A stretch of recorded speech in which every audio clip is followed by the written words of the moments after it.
Já começou a transmissão, professor? Mas não estou vendo aqui minha imagem. Não vai aparecer para o senhor. É só nós que vamos ver. E aí, então, como faz? Você vai aparecer só a transmissão aí. Já posso começar a receber? Já pode. Eu vou colocar só o senhor aqui e o senhor se apresenta. Deixa eu tirar aqui. Já está na transmissão. Quando devo começar? Pode continuar. Já começo? Já. Bom, boa tarde. Good afternoon to everybody. We are going to begin the first international webinar on careers in environment and social safeguards. Vamos a começar o primeiro webinário internacional sobre carreiras em salvaguardas ambientais e sociais. Sejam todos bem-vindos. Eu vou fazer primeiro uma apresentação em inglês e, posteriormente, resumo do que estou falando em inglês. Well, this event is an initiative of the Center for Advanced Amazonian Studies of the Federal University of Pará and the UNESCO Chair in South-South Cooperation for Sustainable Development. We will have two speakers, which will be presented at the time of each presentation.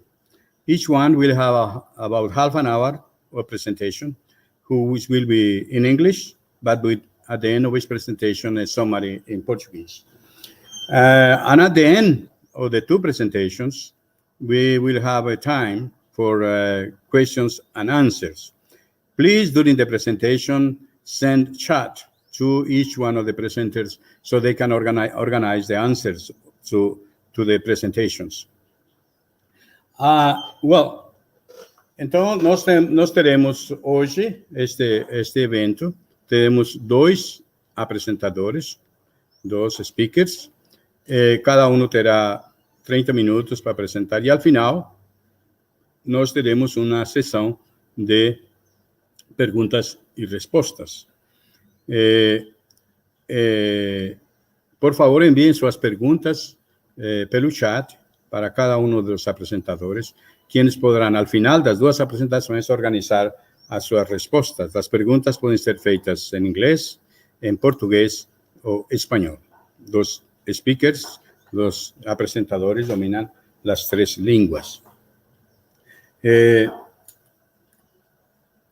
Então, eu vou moderar esta apresentação. Eu sou, vou apresentar primeiro em inglês, professor Luis Eduardo Aragón. I have a PhD in geography from Michigan State University, and I am a full professor at the Center for Advanced Amazonian Studies, the NAIA, of the Federal University of Pará. I have been visiting professor and researcher at several universities in Wales, Ecuador, Portugal, Brazil, and Colombia, and was a member of the International Advisory Council of the UNESCO MAD program. Today, I am the shareholder of the UNESCO Chair in South-South Cooperation for Sustainable Development, a most extended curriculum you see in the screen. Bom, eu sou o professor Aragón, que vai moderar este evento. Eu possuo doutorado em Geografia pela Universidade State University, Michigan State University dos Estados Unidos, e sou professor titular do Núcleo de Dados Estudos Amazônicos do NAIA. Eu tenho sido professor visitante de várias universidades no país de Gales, Equador, Portugal, Brasil e Colômbia, e fui membro do Conselho Consultivo Internacional do Programa MAD da UNESCO durante 8 anos. Atualmente sou coordenador da Cátedra UNESCO de Cooperação Sul-Sul para o desenvolvimento sustentável. Feita a minha apresentação, então eu vou dar a palavra para o professor, primeiro expositor, que é o professor Dr. Jonathan Reshaw. Well,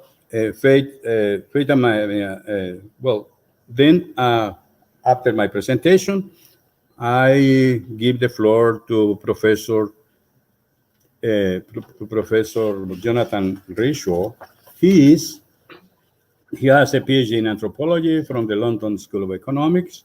He was the lead specialist responsible for social safeguards at the Inter-American Development Bank in Washington. He has retired and is now a member of the Rio 12 panel an independent expert panel from UCN, that's the International Union for the Conservation of Nature, advising on the remediation of the Rio Doce following the 2015 Mariana disaster. That means the rupture of the Fundação Dam. En portugués, el profesor Dr. John Renshaw is a PhD en antropología por la London School of Economics. Ele foi o especialista principal responsável por salvaguardas sociais no Banco Interamericano de Desenvolvimento, BID, em Washington. E ele se aposentou e agora é membro do painel do Rio Doce, painel de especialistas independentes da UCN, ou seja, da União Internacional para a Conservação da Natureza, assessorando na remediação do Rio Doce após o desastre de Mariana em 2015, rompimento da garagem do Fundão. Bom, bem-vindo, Dr. Renshaw, e obrigado por a atenção que tem com este evento. So, thanks, Professor Renshaw, for accepting our invitation for presentation in this event. And much long as I give the floor to you. You have 3 minutes to make your presentation. Okay, Luis, thank you very much. Good afternoon to everyone. It's a pleasure and a privilege to be here with you. Vou falar em inglês, peço desculpa, mas a forma que tínhamos pensado era de fazer a apresentação em inglês e logo resumo em português. Podem fazer, you can ask questions afterwards or send questions to the chat in English, in Portuguese and in Spanish, and I'll try to answer in whichever language is best. I'm going to show a PowerPoint presentation, and can somebody just confirm that you're seeing it now?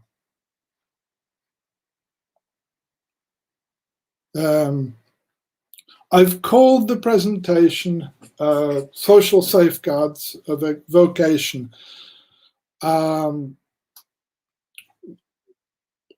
O nome da apresentação é Salvaguardas Sociais, uma Vocação. I wanted to go a little bit beyond this idea of this simply as being some kind of a career. I think that perhaps the starting point is to emphasize that the world is continually changing. When I first started work for my doctoral thesis, I really had no idea that I would end up working in one of the multilateral development banks, working in social safeguards. The initial interest was in working with indigenous peoples. I spent many years working in Paraguay. And I think very important, what I want to get across is that looking forward for the next 30 or 40 years, for those of you that go into social safeguards, from here in 30 or 40 years' time, this will be very different to the world that we're in at the moment. Now, most of the social and environmental standards that we've been using, the policies that we've been applying in the multilateral development banks, were originally developed in the 1970s and the 1980s. So when I first started working in Paraguay in the mid-1970s, really none of these standards existed. I worked originally, to begin with, as well as doing research for the London School of Economics, I was working with a non-governmental organization that was helping to organize indigenous peoples in Paraguay. And later I found myself from 1980, in the early 1980s, working in the government agency responsible for indigenous peoples. The equivalent in Guyana would be the Ministry of Amerindian Affairs or in Brazil it would be FUNAI. And I looked on the multilateral development agencies as a potential ally, although I didn't really, how do you say, internalize this idea of development progress. I found that that discourse was actually a very important discourse to be able to move forward. During my first work for the multilateral agencies was at the end of the 1980s, and I had the privilege of working with some of the first social safeguard specialists that worked in the World Bank and later in the Inter-American Development Bank, who were involved in the struggle to get these social and environmental standards adopted.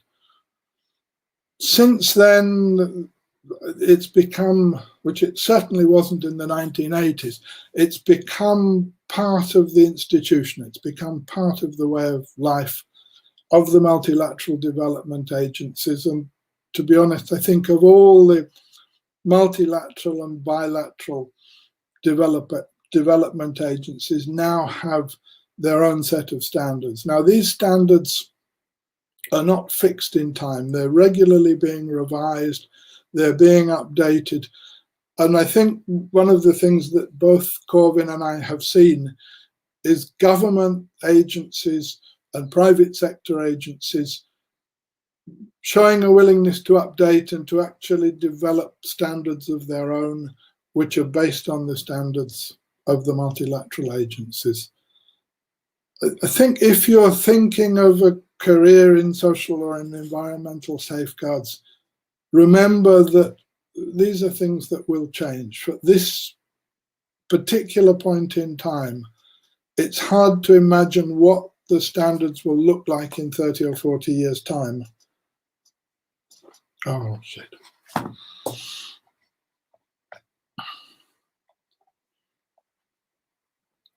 Can somebody just let me know whether you're listening to the present? Can you hear the presentation?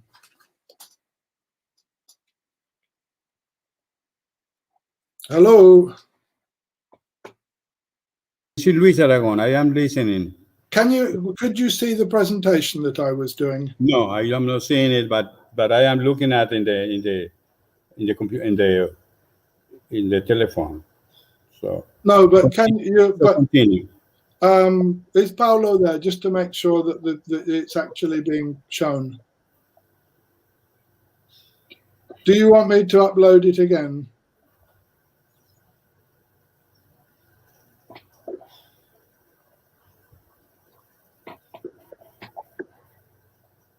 Sorry about this.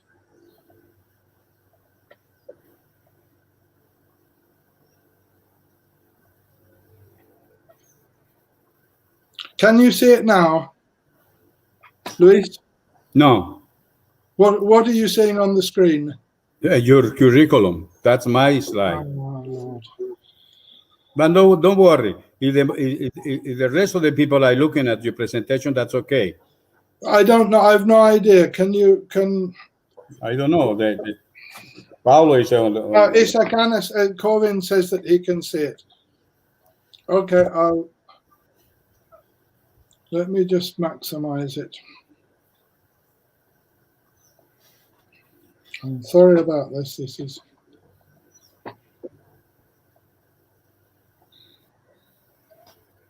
So just apologies for this. So the standards will continue to change. And it's hard to envisage what they're likely to be like in 30 or 40 years' time.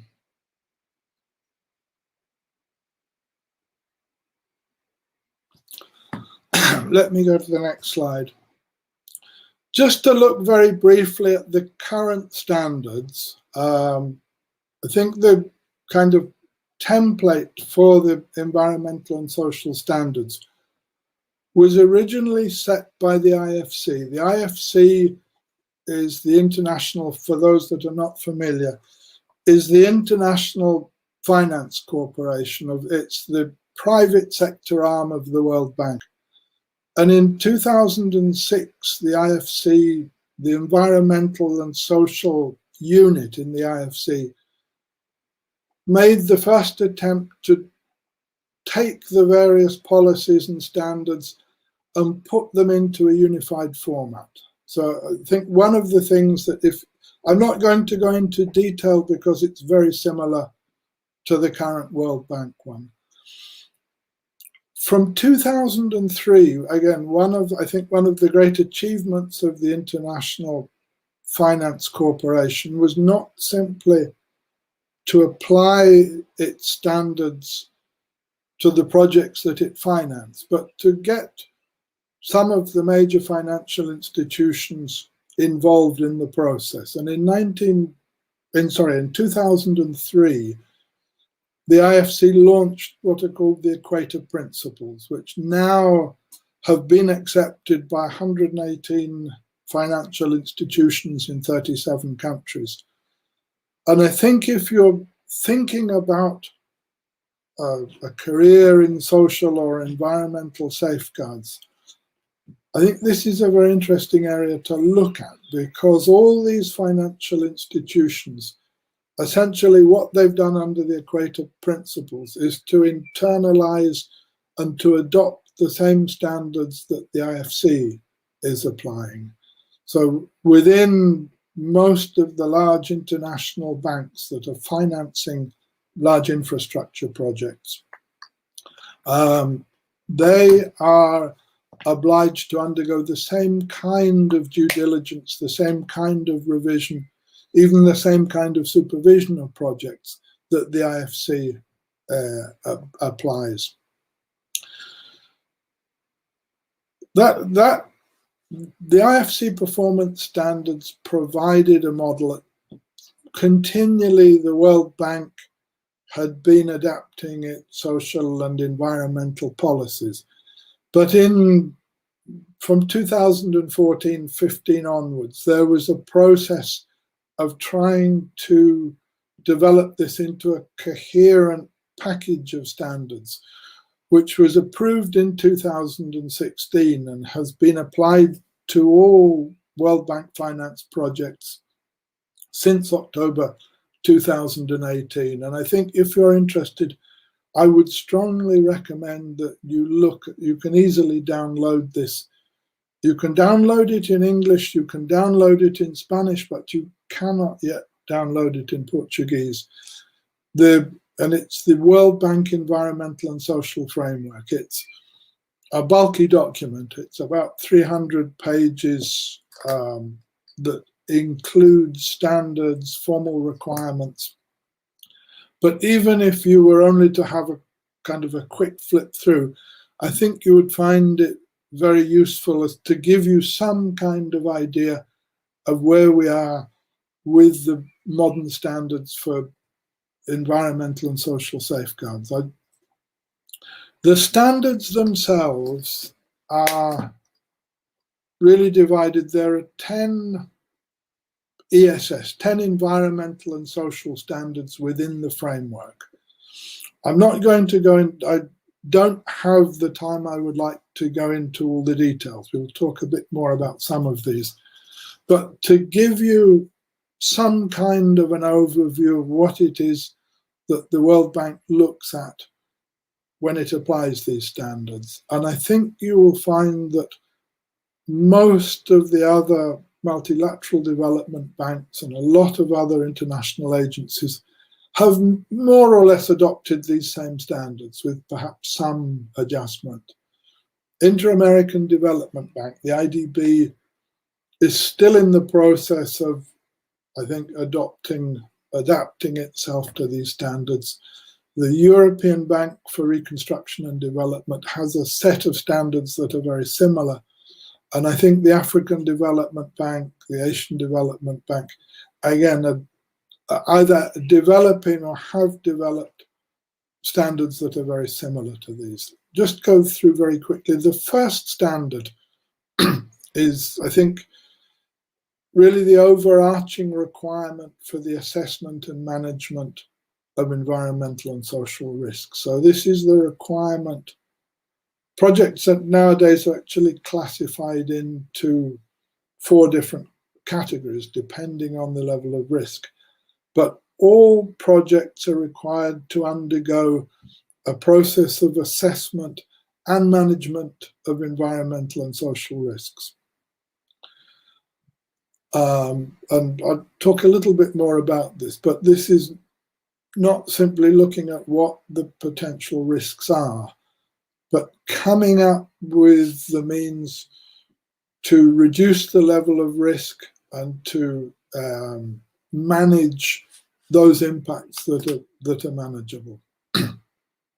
The second standard is the standard on labour and working conditions, which is not, it's less wide, I think less widespread. Some agencies have a labour and working condition standards, others don't. It was, I think, a very difficult for the World Bank to achieve this, given the tremendous differences between different geographical regions of the world and the political, how do you say, the political situation in some of the countries that the bank has been working in. The third standard is on resource efficiency and pollution prevention, which includes under this questions relating to greenhouse gases, climate change. The fourth is community health and safety. This is a standard that first appeared in the IFC standards. At one time, when we talked about health and safety, all the emphasis of health and safety was on the people that were actually working on the project, particularly these large construction projects. But most large infrastructure projects also can have significant impacts on the health and safety of the communities in the area around. One of the first issues that I used to see time after time were the problems associated with work camps set up in remote and difficult areas that would lead to conflict, health problems with local communities. And then there are other kind of programs. I spent quite a lot of time working along projects for major electricity transmission lines, high tension lines, which again raise a lot of concerns about what impact these have on the communities living near the lines because of the electromagnetic field. Anyway, go through quickly. Land acquisition, the bank, I think all the multilateral banks used to have policies on involuntary resettlement. I helped to develop the IDB's policy on involuntary resettlement, but the World Bank now calls this policy land acquisition, restrictions on land use, and involuntary resettlement. I think what we often find is that a large infrastructure project or a large industrial project may require the land to construct on. And even if people are not living on this land, their livelihoods may very well be dependent on these areas. I had a project some years ago in the north of Haiti where there was, I think, one house. It was an area of about 250 hectares that was acquired. It technically was land that belonged to the government, but in practice, there were over 400 families that depended. This was some of the most fertile land in the north of Haiti. And there were some 400 families that depended on this land that was small, intensively cultivated agricultural plots with fruit trees. And initially we were told there's no problem. This is land that belongs to government, let's just take it and construct on it. But it would have had appalling impacts on the people that were farming there. And after some discussion, it was eventually agreed first to develop an alternative project that would have allowed them to maintain their livelihoods. And in the end, unfortunately, they were paid cash compensation for the loss of harvest and then later for the loss of their land. Another part of this project is restrictions on land use. So last year, the year before last, I was doing work for the International Union for the Conservation of Nature. And one of the key areas there are these restrictions. You often have protected areas that are established in areas where people are living. But because the nature of the area changes, certain restrictions are imposed on the way that land is used, and that has to be compensated, or some alternative source of income has to be developed. The sixth ESS, the sixth environmental and social standard, is biodiversity conservation and the sustainable management of natural resources, which I think we have a lot of discussion, certainly when I was at the IDB, about the different kind of habitats, about the potential impacts and how to manage those impacts. 7 is the standard on indigenous peoples, and I want to talk about that a little bit more. It strikes me as being actually one of the most difficult of the standards to apply in practice. It's very easy to mark it out, formally comply with it. In practice, I think it's very challenging. The 8th standard relates to cultural heritage, which at the moment is still, what's the word, tangible cultural heritage, which is really looking at historical sites, physical sites that are of cultural importance. Again, going back to Haiti, we had concerns about particular trees that would harbor spirits, and that those trees shouldn't be cut down, they should be maintained. So cultural heritage really covers this kind of historical and archaeological sites, and sites, even if they're natural phenomena, caves, trees, that have some kind of spiritual significance for the communities. The 9th standard is something much more mundane. Financial intermediaries. A lot of what the multilateral banks do, I think the IFC, perhaps 50% of its lending is to financial intermediaries, or to other banks that then on-lend the money to businesses, or in some cases to government agencies. That in turn, sometimes there may be 3 or 4 tiers of this, that a large state bank, let's say BNDES in Brazil, there are state banks in Nafinsa in Mexico that will then on-lend to commercial banks or to other levels of government. So there are sometimes significant loans for local government that go through a large financial intermediary, something like Nafinsa. And in this case, the issue is to ensure that all these standards are equally applied, particularly to the larger, or to those projects that may have significant social or environmental impacts. At their very simplest, it's a list of prohibited activities. So highly polluting, highly toxic industries typically are excluded. There's a series of other things.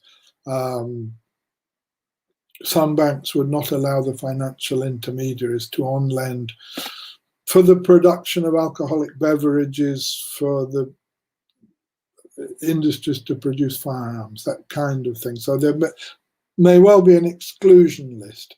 But I think perhaps more significantly are sometimes these are very large loans that are made from national banks for big infrastructure projects. Again, memory from Mexico is a very large wind farms that were financed with loans from the Inter-American Development Bank to a government, a state bank, and then on lent to the private sector or to government agencies. Then finally, the World Bank has included in its environmental and social standards a very specific standard on what is now called stakeholder engagement and information disclosure. And I'll talk a little bit about that.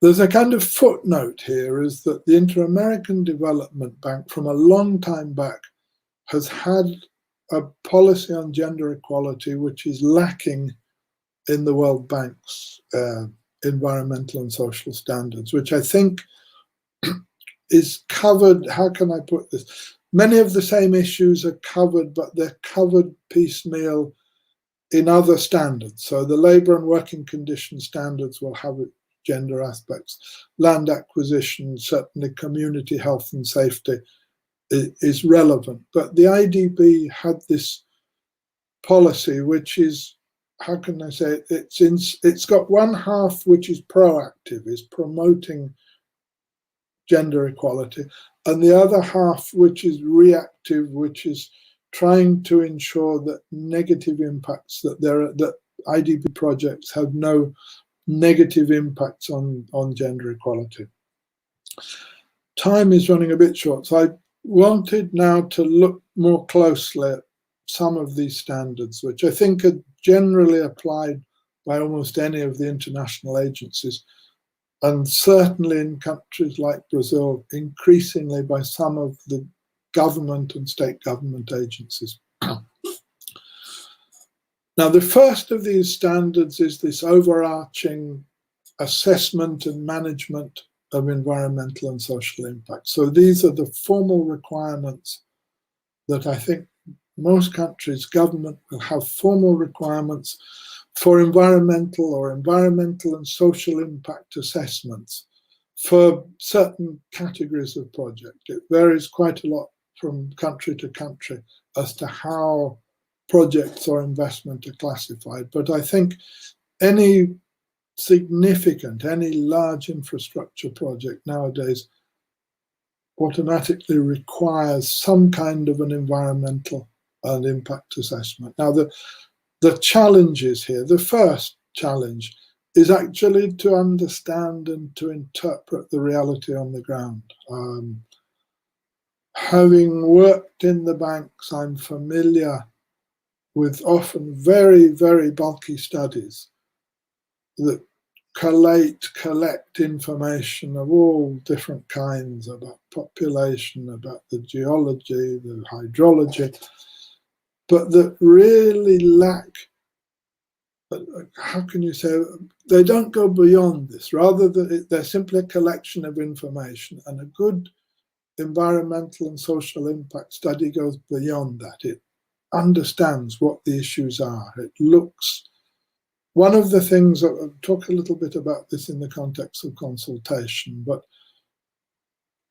I think none of the places that we worked in are the perfect world. There are conflicts, there are tensions, there are different groups that may be in conflict.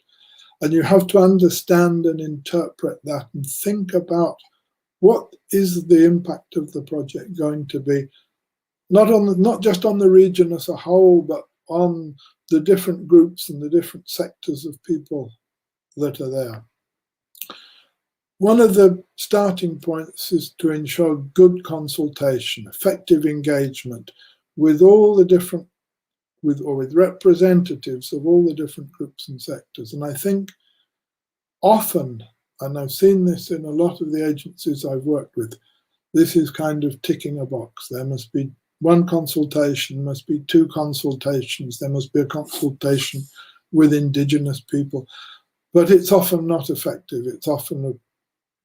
It's very difficult to do. To do good consultation is a tremendous art. It requires empathy and understanding. And then let's say the direct impacts. In most studies that I've looked at, usually the direct impacts are relatively well covered. The photograph here is of a community in Panama, in the Comarca Cunayala. It's a community called Gardisutub that is planning to move from a very densely populated island about 2 or 3 miles off the coast, which is affected by climate change, rising sea level. They want to move to a site on the mainland. Government of Panama, through the Ministry of Housing, is committed to has already committed to construct the housing scheme. And here, this particular discussion is about the direct impacts. What are the dangers and what are the benefits that will come having a workforce coming from outside? And we eventually generated a very good discussion. And here, the leaders, different representatives of the community, are showing their findings. They're discussing what it is they want. If the direct impacts are relatively easy, I find that the indirect and the cumulative impacts of project are much more difficult to understand. At different times, I've been involved in hydropower projects, and particularly in highways projects, especially roads that are going into areas that do not have very good transport network. And the impact of that is often dramatic and is often understated. It requires imagination, it requires good consultation, and it also requires a kind of overview of what's happening in the region. So when we indirect impacts are those impacts, let's say the road is built, the direct impacts of increase in land values. What are the indirect impacts? So increase in land values, easier access to market may mean that there are additional pressures on small farmers, that small farmers find themselves pushed off the land and replaced by agribusiness. And again, the cumulative impacts are the impacts of other projects that may be taking place in the area at the same time, be they government or private sector.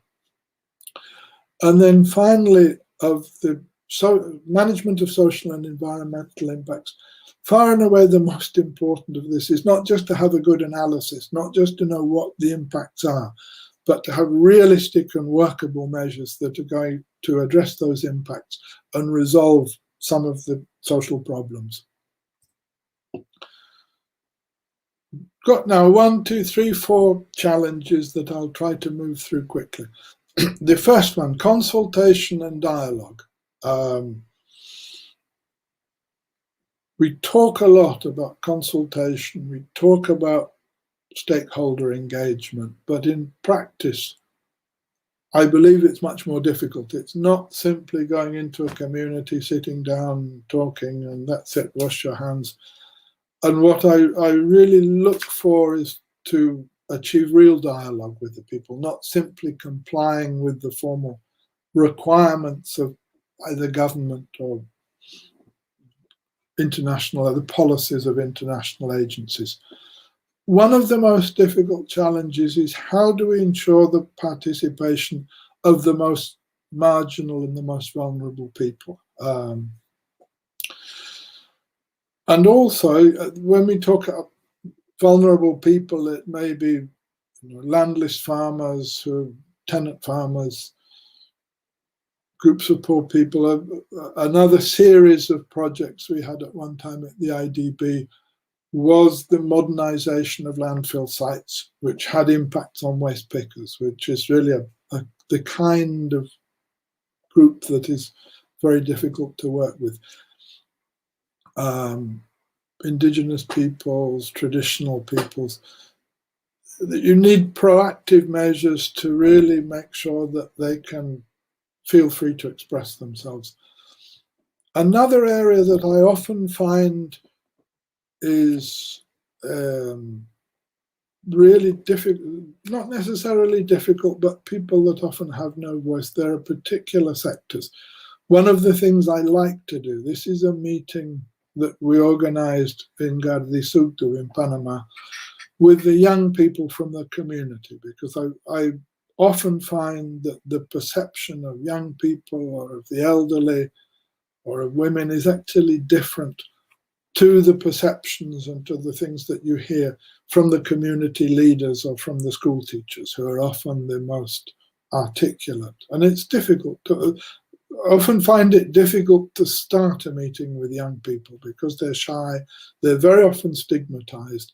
But once they feel that they're free to start talking, it generates very interesting things. And this particular meeting in the school building with adolescents from Gardi generated a lot of insights and a lot of concerns that I don't think we would ever have achieved just by talking to the community leaders. A second challenge, and this is something that I think is, again, is changing, is the question of indigenous peoples.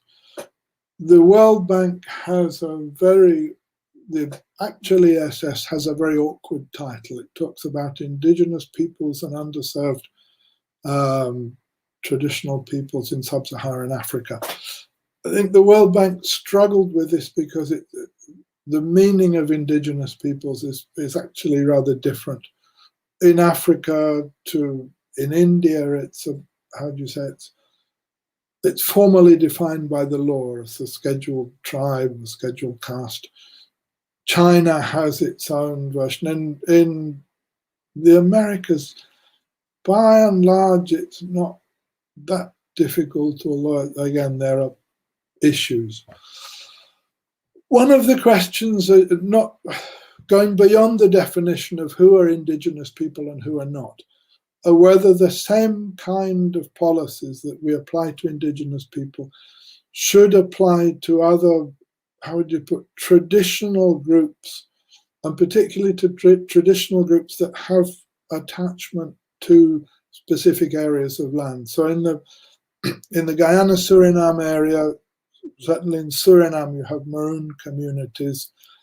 In Brazil, and there's already some kind of legal definition of quilombolas, who are Afro-descendant peoples that have been living in traditional areas for a long time. Caiçaras, for the English, are traditional coastal people. They're of mixed origin, but have often been living for a long time, for 3 or 4 centuries, in particular areas. One of the projects I was involved in was, I'd say, consolidation of a protected area in the state of São Paulo, in the Serra do Mar, where there are interesting traditional Caiçara communities living on the coast inside the protected areas. And a lot of study was done as to what the traditional use, who should be allowed to live in these areas and who should not be allowed to live in the areas. One of the key concerns to me, and when I was looking for people to work with me at the Inter-American Development Bank, I put a lot of value on people that have direct experience working with indigenous peoples or with other peoples of this kind, who are able to understand the difference in values and the difference in perception. I think this is challenging. It's relatively easy to apply something like the policy on involuntary resettlement to go through the formality, but it's something else. Certainly I owe a great deal to my training in anthropology to be able to appreciate different values and different perceptions. Part of that is understanding how decisions are reached, understanding systems and processes of decision making. And then at the same time being able to apply some universal principles on human rights and social justice. I had an ongoing discussion with IUCN about protected areas managed by communities, which by and large would apply the same kind of human rights standards, but where this needs to be thought about and discussed, because some traditional elements are actually rather harsher than I think we would be willing to accept. Third, we're running out of time. Involuntary resettlement, again, is a key area of what we were doing at the Inter-American Development Bank, both Corbin and myself working on this. Mentioned it, but the scope of involuntary resettlement covers land acquisition without houses and restrictions on the area. A lot of the work that we did, particularly in Brazil, was about resettlement from high-risk urban areas, where the assumption is, the picture here is from a community in Serra do Mar, like Cota Sem, where people have moved from a favela that is relatively, if you look, the houses are not that, a very varied housing types, moving people into apartments. In terms of housing standards, there's no question that this is an improvement, but it can have a very significant impact on people's livelihoods. If you go into a favela, it's very often, it has its own internal, a whole series of goods and services. There's an internal dynamic which is often lost. We have long and hard discussions about the lack of commercial facilities in the housing scheme. So I think this is an issue. There have been some very interesting studies of some of these major urban developments, of which Manaus has some very interesting examples. Another issue is participation, is that this particular project of Serra do Mar had a very high standard of participation. The people that were affected were involved from the beginning. There were community agentes comunitários who were trained, who took part. There was very good communication between the project and the affected people. And then finally, there's the question of the long-term sustainability. When you're in a favela, you're probably not paying for water, you may not be paying for electricity, you're almost certainly not. Some people will be paying rent, but the level of costs and the long-term sustainability is an issue, and particularly in these schemes, which are, I think, common in Brazil, where the people that are resettled, because they received no compensation for the houses that they were living in, and they're expected to pay at least part of the cost of the apartments to which they moved. All right, and then finally, I just wanted to talk very quickly about labour and working conditions, which is a new standard for the World Bank. Just very quickly, what it covers firstly the terms and conditions under which people are applied. What it requires is transparency, is that if the picture is from the industrial park in northern Haiti, that if you're hired to work in a factory or wherever, everyone that works there should understand exactly what the terms and conditions are, what the hours are, what the pay is, what other conditions. Secondly, there have to be grievance mechanisms. If there are concerns, conflicts, grievances, there must be some formal mechanism to express that. Next, there are occupational health and safety, which I think is fairly routine, but it has to be properly applied. And it may go beyond, particularly in a country like Haiti, it may be expected, the standards required of something that's financed by the bank may be higher than the standards applied by government.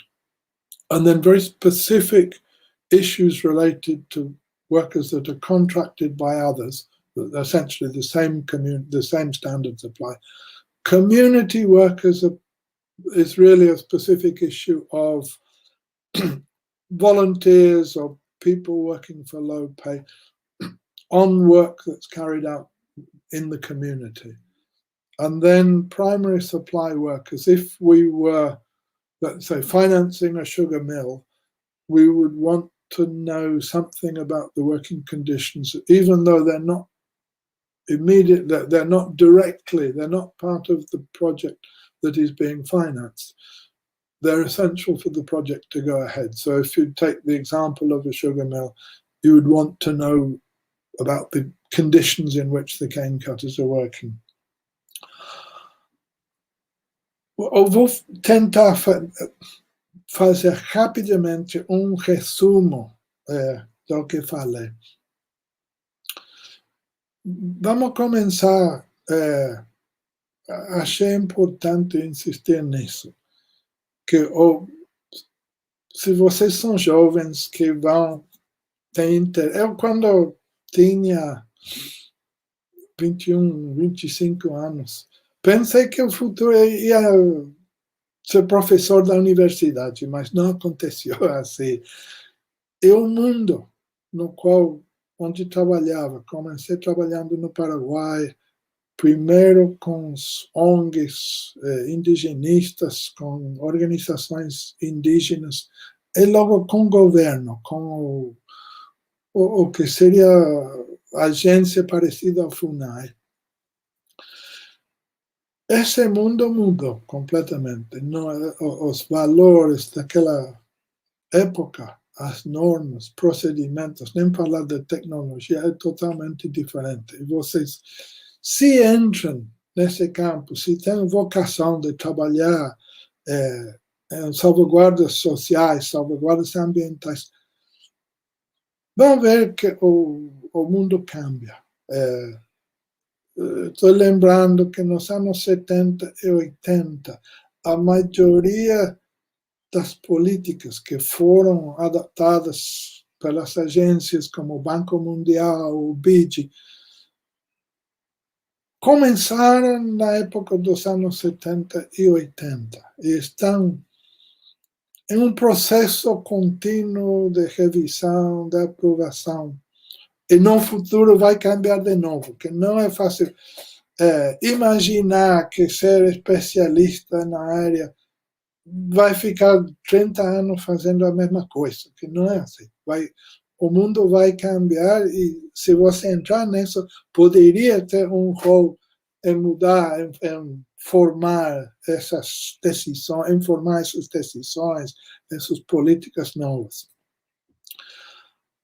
Falei rapidamente das normas atuais. Falei primeiro das performance standards da Corporação Financeira Internacional, que como vou te dizer, é órgão do Banco Mundial que trabalha com o setor privado. No ano 2006, o que a AFC fez era juntar as diferentes políticas, estándares, normas, num marco específico, que até esse momento ninguém tinha. E, em paralelo, desde o ano 2003, a corporação trabalhava com a banca privada para a aprovação dos princípios do Equador. Basicamente, é que a banca privada aceita e aplica as mesmas normas que a corporação financeira.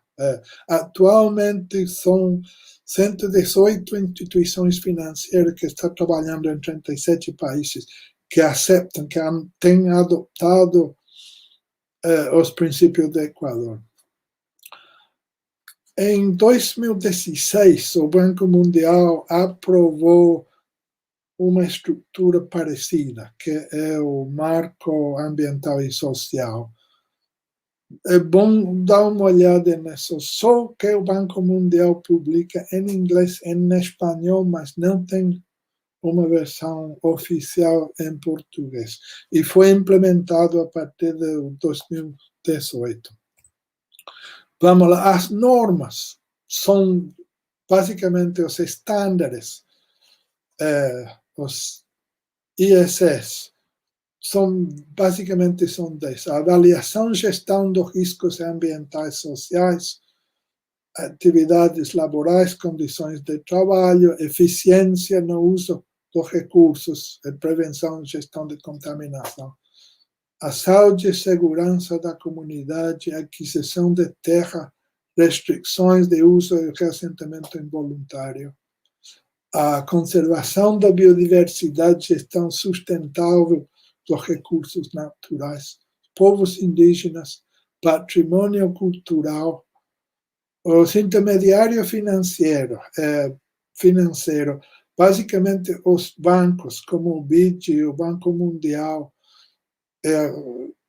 nem falar da corporação financeira, faz empréstimos para outros bancos, que seriam bancos nacionais, tipo BNDES, e também a banca privada, que faz empréstimo de novo. E, basicamente, essa é para assegurar que as mesmas normas se aplicam aos prestatários, ou seja, ao banco intermediário, a agência intermediária aplica ou adapta as normas do banco para seus empréstimos. E, finalmente, participação das partes interessadas é a divulgação da informação. Falei rapidamente também que o BID também tem uma política de igualdade de gênero. Vamos lá. Avaliação e gestão dos impactos ambientais e sociais basicamente é o processo, define o que será o processo da avaliação dos impactos ambientais e sociais. Acho que para mim é muito importante, não é simplesmente cumprir com as regras dos bancos, mas compreender, interpretar a realidade. A questão da consulta é fundamental. Ter uma consulta bem legal com as partes, os setores prioritários. Fazer não só análises dos impactos diretos da construção, os impactos de um projeto, mas também, bem mais difícil, pensar nos impactos indiretos, acumulativos. Falei dos exemplos das grandes carreteras, projetos de transporte vial, que pode ter um impacto indireto bem maior do impacto direto da obra física. E, ao final, o mais importante de tudo é como plantear medidas realistas e factíveis para responder aos impactos. Estou passando o tempo, mas vou falar brevemente de 4 desafios. O primeiro desafio é consulta e diálogo. Consulta é engajamento com as partes. É dialogar. Não é simplesmente cumprir, temos feito 3 reuniões, ponto. Não é isso. É realmente entrar, ter confiança das pessoas, oferecer essa possibilidade mesmo para as pessoas mais marginais e mais vulneráveis, pode ter voz frente ao projeto. Acho que é uma responsabilidade, para mim é um dos aspectos que mais gosto desse trabalho de salvaguarda, que um dia você está conversando com os grupos mais vulneráveis, logo no dia seguinte pode falar com o ministro, com o secretário de Estado e explicar, traduzir essa na fala, na realidade das pessoas que têm poder de decisão. E não é só falar com os líderes. Entrar numa comunidade é importante também dar voz para os jovens, para pessoas de idade, para as mulheres, que poderiam ter uma percepção bem diferente. Algo parecido à conversa com os povos indígenas. Quando eu buscava pessoas para trabalhar comigo no BID, eu dava muita importância às pessoas que tinham experiência de ter trabalhado com grupos indígenas, com povos indígenas, ou com outros grupos vamos dizer, tradicionais, que têm apego, que têm uma relação com o território. Na Suriname temos Marum, no Brasil, trabalhar com quilombola, com caiçara, conversar com pessoas que têm uma perspectiva, uma percepção diferente. E para mim é muito importante compreender os valores, não simplesmente entrar com uma visão do que é o desenvolvimento. Escutar essas pessoas, entender os processos de toma de decisões e, ao mesmo tempo, aplicar princípios universais dos direitos humanos e justiça. O reassentamento involuntário, o escopo dele não é só trabalhar com aquela pessoa que perde a casa. Também aquisição de terreno sem moradia. Se a vida dele, a subsistência dele depende dessa terra, é também reassentamento involuntário. No Brasil, trabalhando com o BID, a grande maioria dos projetos de reassentamento, trabalhei com barragens, mas em termos de população atingida, a grande maioria são as pessoas atingidas pelo reassentamento fora da área de risco, com objetivo diferente de drenagem, de sistema de esgoto. Mas, tipicamente, era um programa para remanejar pessoas que moram em favela para apartamentos na cidade, o que sempre é um aspecto fraco, é a meio de subsistência. Que cara que está morando numa favela, às vezes o emprego, mesmo o emprego informal, depende da vizinhança, faz serviço, tem um pequeno negócio. E realmente achei que em muitos projetos a moradia, o apartamento é muito legal, mas não tem essa possibilidade, não tem onde fazer a venda das coisas, não existe um parque comercial. Participação muito importante e, ao final, a sustentabilidade a longo prazo. Se o pessoal pode manter em boas condições o apartamento, a área onde mora, e que os custos não sejam excessivos. Finalmente, rapidamente, isso é do Banco Mundial, tema de trabalho, condições laborais, é relativamente novo. O que o banco exige primeiro é que todo mundo entenda o que são os termos e as condições de trabalho. Que deve saber quanto vai receber, quantas horas vai trabalhar, todas essas condições. Deve ter também mecanismos para a resolução dos conflitos, que sempre vai ter algum conflito, mas é importante assegurar, ter canais para se comunicar com as pessoas responsáveis do negócio. Saúde e seguridade ocupacional, outro tema importante, que em caso de alguns países, o que o banco exige é mais do que as normas do governo exigem. Finalmente, a norma também se aplica ao pessoal empregado pelos empreiteiros. De certa maneira, aos trabalhadores comunitários e voluntários.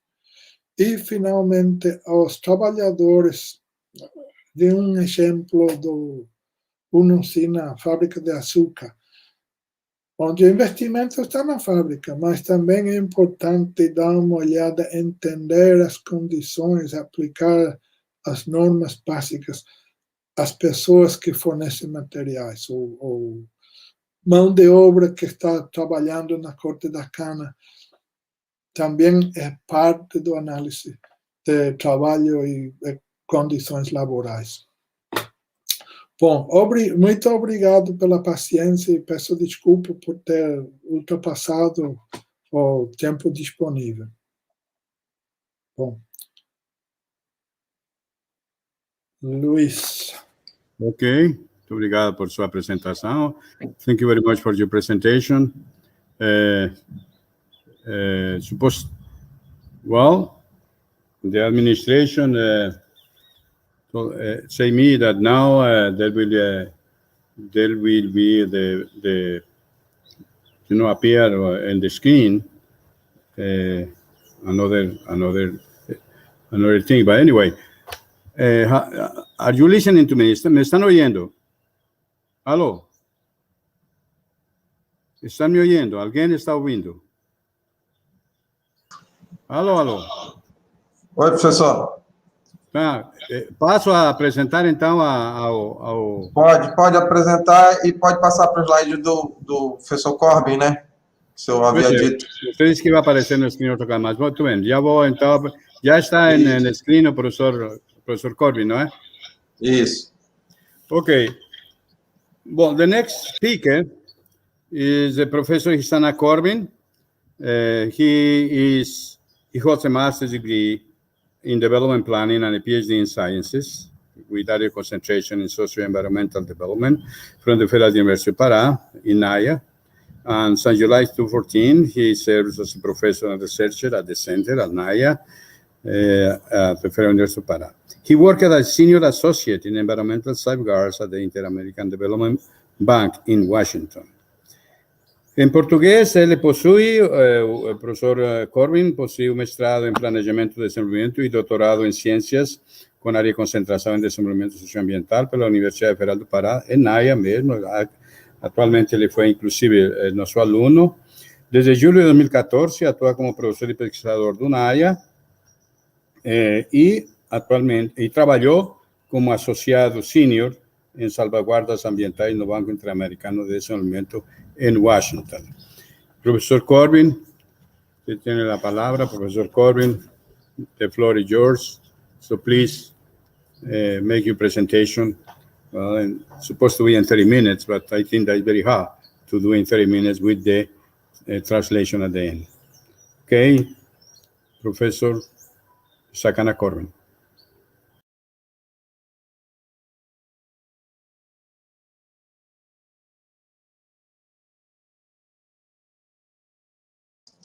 Professor Corbin, o seu áudio, eu acho que está fora. Ok. Thank you very much, Professor Aragon. I would like to extend a warm welcome to the participants and also my colleagues for being here this afternoon. I also thank Dr. Renshaw for being here, for accepting this invitation to participate in this event with us this afternoon and to share his experiences.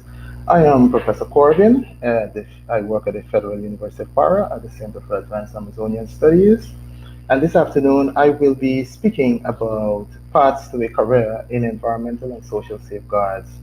Actually, this will be a continuation. It will complement what Dr. Renshaw has said about safeguards, and I will be speaking more specifically about the paths to a career in environmental and social safeguards. Having walked this road of safeguards, I actually will be able to speak more specifically based on my experiences.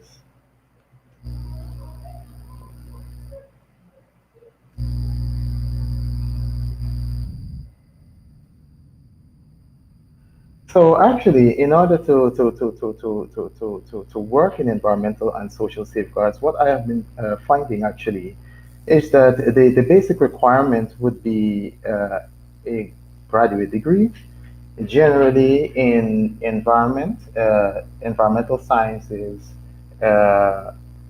natural resources management, forestry, environmental law. Generally, a PhD is preferred, particularly for positions that are more senior let's say, senior specialist, a lead specialist, a department chief, and of course, in addition to many years, over 10, 15 years of experience.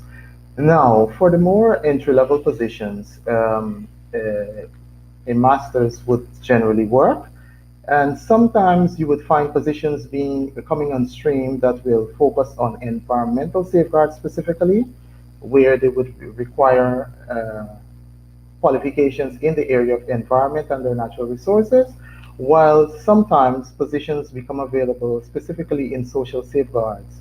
Now, where generally they would ask for degrees in social sciences, anthropology, urban development, development planning, perhaps even rural development, etc.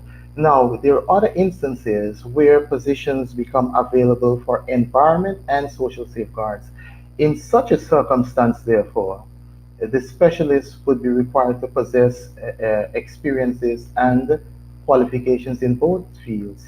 And so we have seen this being repeatedly required by the international community and even regional institutions, even at the local level, at the national level. Now, a regional experience is very important as you prepare for careers in environment and social safeguards. As we are in the region of Latin America and the Caribbean, I will focus more specifically on this region. So definitely, you must, if you intend to work in safeguards at the international level, you must possess experience in the region. Now, pressing on a bit in terms of environment and social safeguards, you're also expected to have experience in environmental and or social impact assessment. In addition to working in compliance, it would add very well to your CV and putting you in a very good position. Work experience with governments, public sector experiences are very, very important. International organizations, working with the multilateral institutions and or bilateral agencies, working with the partners, the developing countries, NGOs, indigenous groups. Jonathan would have spoken quite a bit about indigenous populations and the challenges there, and this is very important. Working also supporting the scientific community is also important, and I'll explain this a bit in more detail as my presentation progresses. Languages are very important working in safeguards at the international level. The more languages you speak, definitely it really increases your chances of actually being employed by the international community. In the region of Latin America and the Caribbean, we find English, Spanish, French, for those of us who will be working perhaps in Haiti and perhaps even French Guyana. And Dutch is also important, and I know Suriname is our only country in the region speaking Dutch. And this is very important because sometimes there's some very unique positions that would come on stream, and definitely most of the persons who will be able to take these up would be perhaps Surinamese nationals or persons who are fluent in Dutch. What I have found is that working at the IDB, you would have had persons taking on operations in the Caribbean. And so if you're able to speak Spanish and Portuguese, then you will be able to take on larger operations, particularly for Brazil, Mexico, Colombia, Ecuador, and these other larger countries in the region of Latin America, the Caribbean. But if you wish to work beyond the region, let's say perhaps, for example, at the World Bank, then definitely French and Arabic, Chinese, etc., would become very, very important.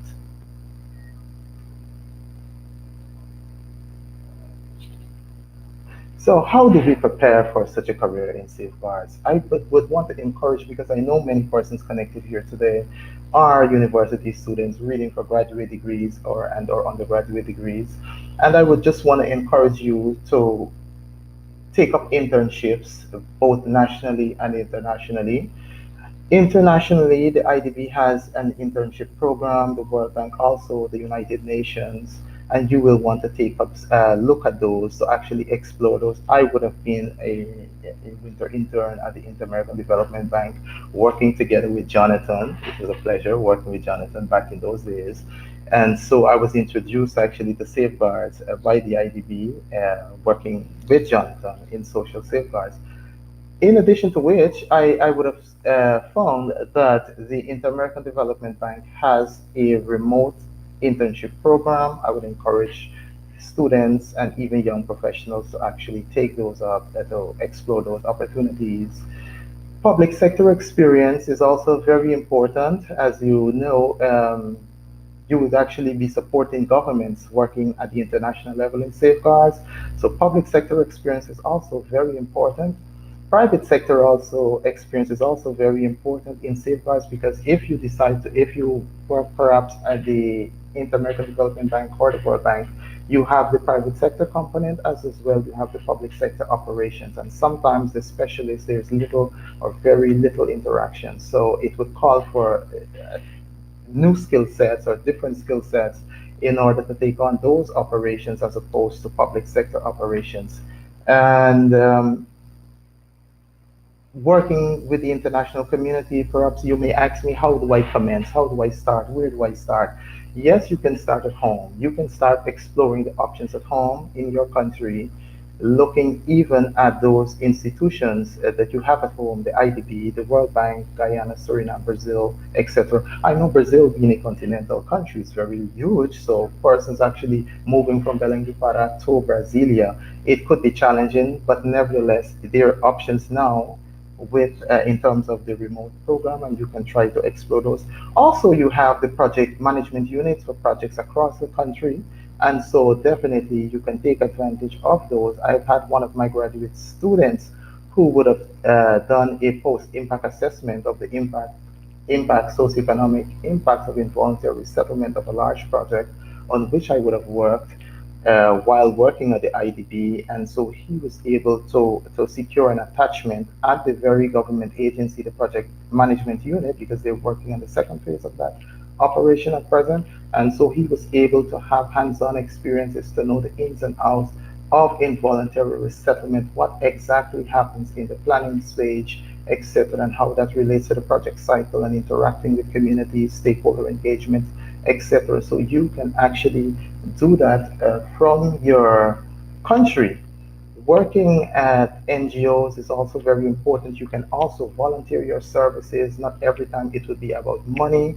You can approach one of these institutions, even the public sector, even the private sector, and volunteer your services to these institutions. I know colleagues who would have done it, and you can do it. So it's not all about money. Your undergraduate research, definitely you can conduct your undergraduate research or your graduate research while you also attach, as I would have said, given the example of my graduate student who would have actually been attached to the project management unit, and that is very, very important.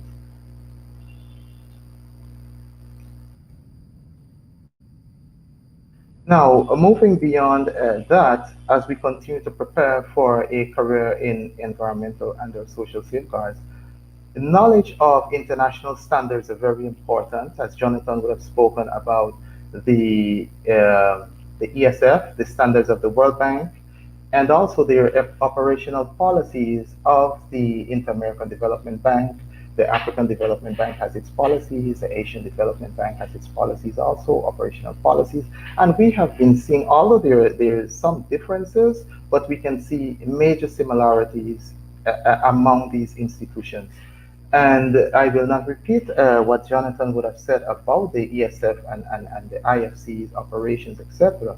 But I would just like to tell you that knowledge of safeguards, international standards are very important for those of you desirous of working in safeguards, even if you decide to work at the local level while you support a government project or a private sector operation with external financing.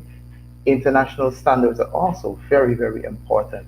Now, when I started to work in safeguards, which was about 8-9 years ago, as Jonathan would have said, safeguards are evolving. They're evolving all the time, and the banks are actually trying to improve the standards. And definitely, as Jonathan would have said, I do agree that we just cannot imagine, or it would be very difficult to imagine what safeguards would look like or would in 40 years' time. No, but nevertheless, today we have a number of guidelines to actually help the specialists to improve his or her practice. And as we would have seen many times while working in the Environmental Safeguards Unit of the Inter-American Development Bank, is that quite often impact assessment studies are very limited, for the lack of a better expression. And so many times the other studies, more detailed studies, let's say on biodiversity, would be required for a particular operation. So the IDB would recommend the need for a more specific study, given the nature of the operation and the risk involved, the impact, potential impacts and risks. Now, in such a circumstance, there are guidelines for monitoring biodiversity impacts and risk in development operations, and this is very important because, as we would know, that impact assessment, the environmental impact assessments would generally be conducted over a short period of time. And in some cases, those studies will not capture or do not capture the behavior or the real impacts of fauna over a given year, an entire year, let's say, for example, or a longer period of time. And sometimes in order to make a sound decision regarding sustainability, environmental sustainability, definitely we would require a more detailed assessment, as a result of which a biodiversity assessment would be recommended. Now, moving on, we have also social impacts, the assessment of social impacts as part of the environmental impact assessment process. This is also very important, and many times reviewing environmental impact assessment reports, we find that social issues are often given less attention, and definitely this should be given more attention in the impact assessment process. Now, depending on the nature or the scope of the operation and the potential impacts inherent with the particular sector of the operation, so other more detailed or specific studies could be recommended, and definitely there are guidelines actually to guide the specialists as to how to conduct a social impact assessment. And also there is also guidelines regarding conducting meaningful stakeholder consultations, as Jonathan would have spoken about this matter in more detail. I will not be repetitive. And so we also have the guidelines to actually guide the consultation process and to really meaningfully engage communities and stakeholders. Now, moving beyond that, I would like to also tell you that knowledge of project management is important. So working in safeguards, I have seen specialists being contracted from anthropology way down to zoology, because depending on the nature of the project, you may need a biologist, you may need a more specialized biologist in one of the branches of biology. You would need the anthropologist, you may need perhaps a cultural anthropologist, you may need perhaps a social anthropologist, and you may need someone from archaeology. So it varies, the issues would vary depending on the nature of the operation.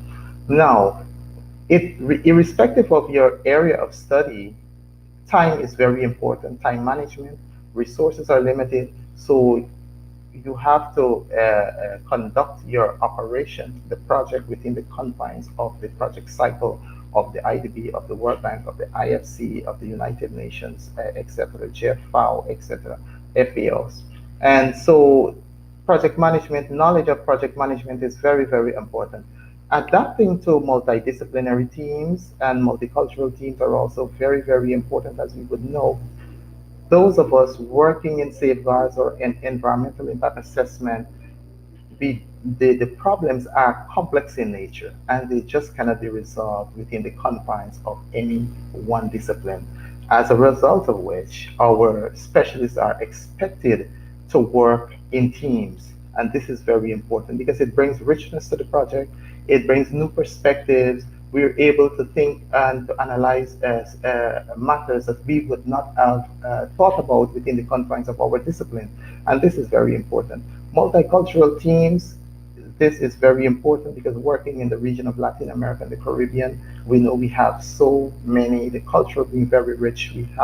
We're going to work in indigenous communities. We definitely should be mindful of the cultural dimension of development. John has spoken about this. really understanding the social, the cultural fabric of the community. It's just to go and mark a questionnaire or to give a tick, but we would have been there, we would have spoken to women, we would have spoken to men, but we also try to really understand the community, to speak with youth, to speak with underrepresented persons, women, youths, the senior citizens, etc. This is also very, very important as we work in safeguards. Now, and if you can secure this experience in your country, perhaps giving voluntary services to one of the government ministries in Guyana, we have the Ministry of Amerindian Affairs. Definitely, we would have similar institutions across the region of Latin America, the Caribbean, and even beyond. And I would urge you definitely to have those sort of experiences. This is also very important for persons coming from the STEM courses or STEM programs, science and engineering, environmental sciences, geosciences, natural resources. Knowledge of social anthropology is very important as we work in conservation and environmental protection, environmental issues. It's very important to have some knowledge of social anthropology and their cultural anthropology. So I would encourage you, if you do not have a discipline in your program, I will urge you to actually go over to the Faculty of Social Sciences or Arts and to take a course on social anthropology, because it's very important. And also, I would encourage the persons from the humanities and social science or arts to actually take some courses in environment and natural resources, perhaps basic ecology, so that you can have, or across the sectors, perhaps in transport, urban development, so that you can actually have an understanding of what it's all about to work in the transport sector, what those issues are. In addition to which, I would want to encourage you to take training courses in environment and social safeguards. The World Bank has an open campus. Open Learning Campus has many courses that are free of course, and one of which is Environment and Social Framework, the ESF, fundamentals of that. You can take that course. It's available in English, Spanish, French, Chinese. Unfortunately, it's unavailable in Portuguese. But fortunately, the IDB has similar courses in environment and social safeguards. 3 courses are available in Portuguese, in English, and in Spanish. These courses, there's a minimal charge, I think, of approximately $50 US. And so there's one on the principles for reviewing EIAs, very important course.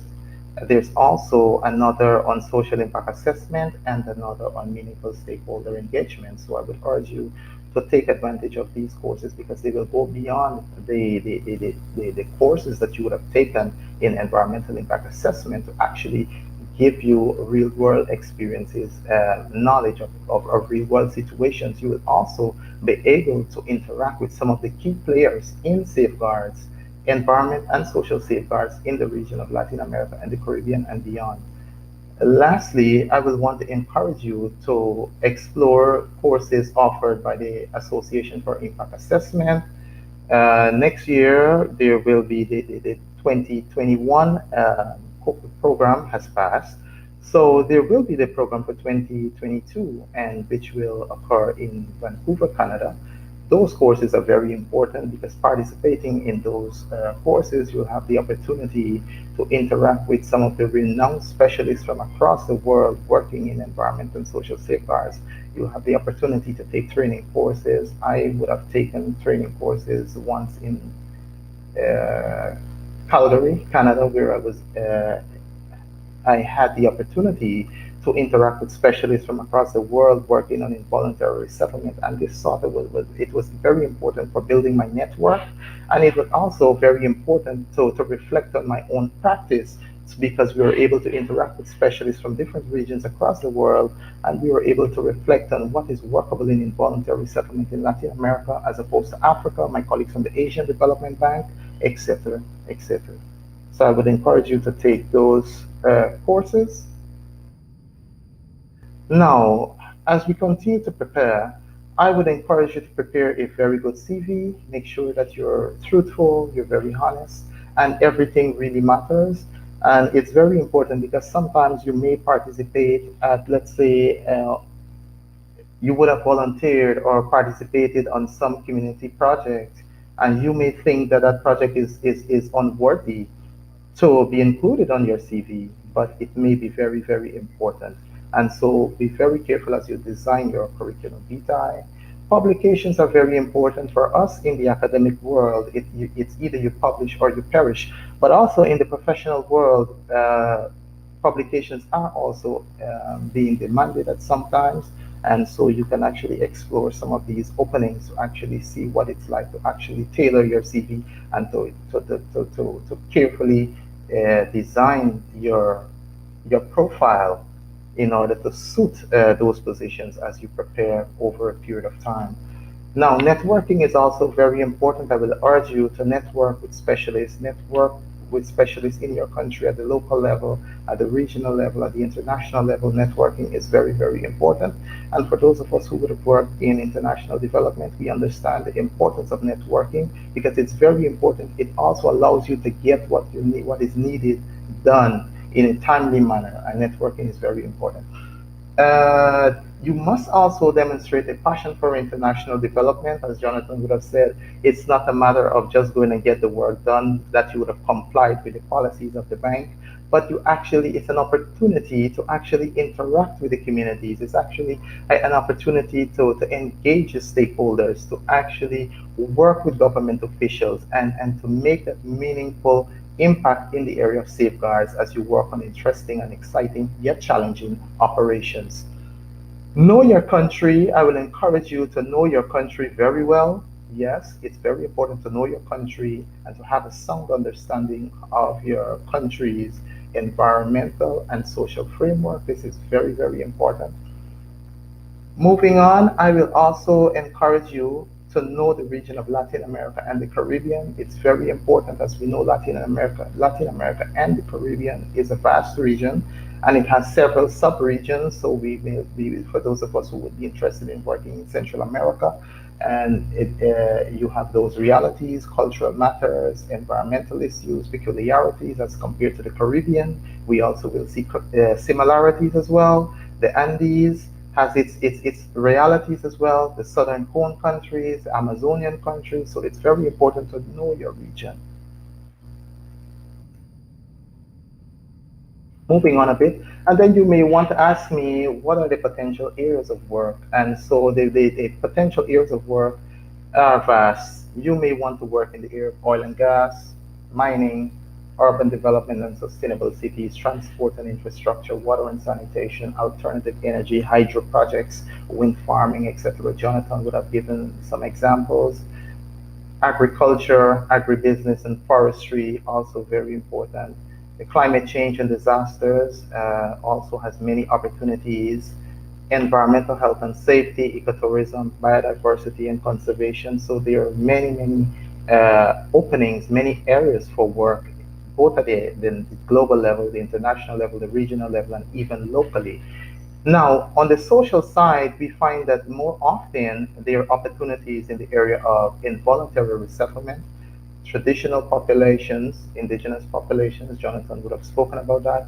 The issue of gender and development, environmental law, communication and stakeholder engagement. And we would have found that these social issues generally would be transversal, and they would be applied. These policies can be triggered. These operational policies of, let's say, the IDB, for example, can be triggered across the various sectors, that's in oil and gas, mining, urban development, transport, etc. So you would have that opportunity to work on exciting operations. In my case, while working at the IDP, I was fortunate to work in many sectors, lending support to mining operations, urban development, transport and infrastructure, water and sanitation, climate change, among other operations. And so it was very interesting to apply safeguards, social safeguards across the sectors for the regions, projects across the region of Latin America and the Caribbean. But working in safeguards, for those of you who are desirous of working in safeguards at the international level, your work would go beyond just screening projects and participating in project reviews. You will also be expected to work on projects at all stages of the project cycle, from the preparation of operations So the monitoring and supervision of projects, you will also be expected to participate in research as well, where you'll be engaging the academic community among many other stakeholders across the region, the region, and you will be contributing to working papers, writing working papers on social and environmental issues. You will also be making contributions to sector notes, the technical paper, the guidance notes. You will also be, some of these would actually feed into the country strategy, which is the document, the main document that is established by the bank together with the government of the country, where you'll be able to make input into that as well. You will also be expected to participate in training and capacity building. And you will have on the loan side and operations, I would want to tell you that the operations are concentrated. If you really wish to really work in safeguards, the operations are concentrated in the country offices. So if you ever have that opportunity to choose between Washington and the country offices, I would encourage you to choose perhaps the country office for some time, and perhaps look at the possibility of being rotated to Washington, D.C., or the head office.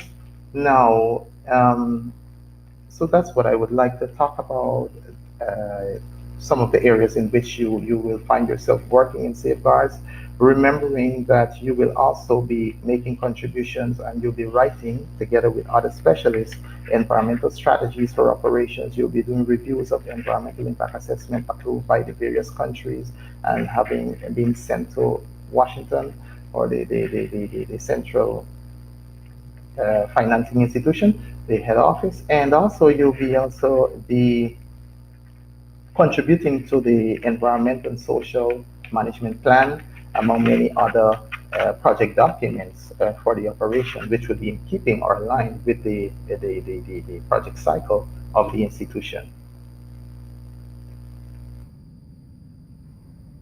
Now, potential employers, the public sector has many opportunities coming on stream, or as you would find them appearing. The private sector also, the African Development Bank has opportunities, as I do have persons connected here from Africa, so I find it very interesting to mention this.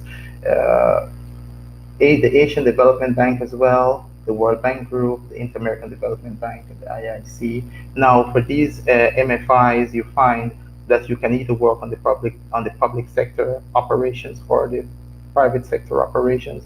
CARICOM also, which is very important for the Caribbean region. I have seen openings at the 5 Cs, the CARICOM Climate Change Center, Caribbean Climate Change Center. They're opening there, and you can also explore those options. The United Nations, FAO, etc., has many opportunities in safeguards, both environmental and social safeguards.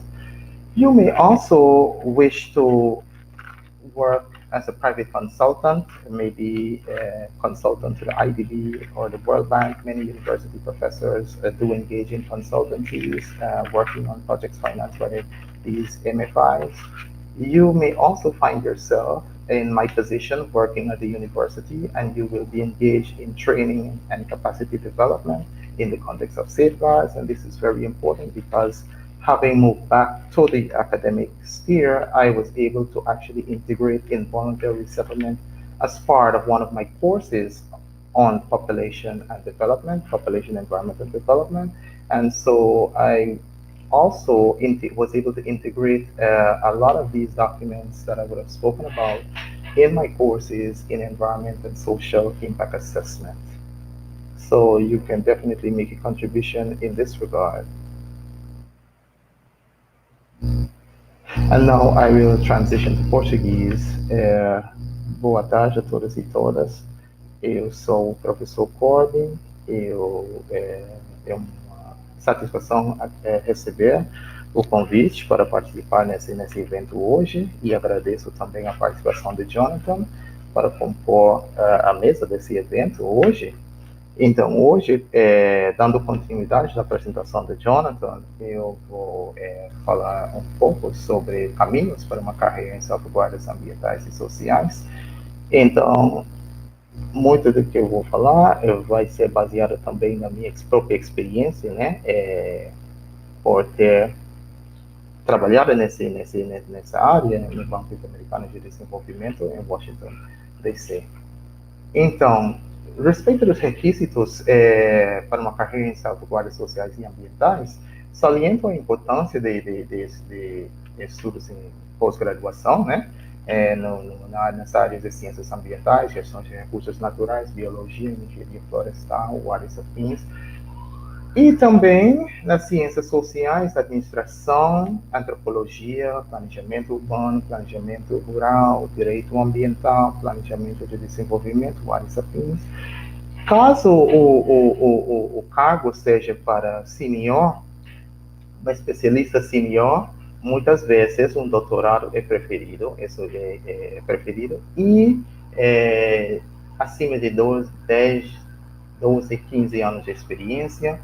Saliento a importância de experiência regional, no nosso caso, da América, experiência adquirida na América Latina e o Caribe, experiência também na área de avaliação de impactos ambientais e sociais.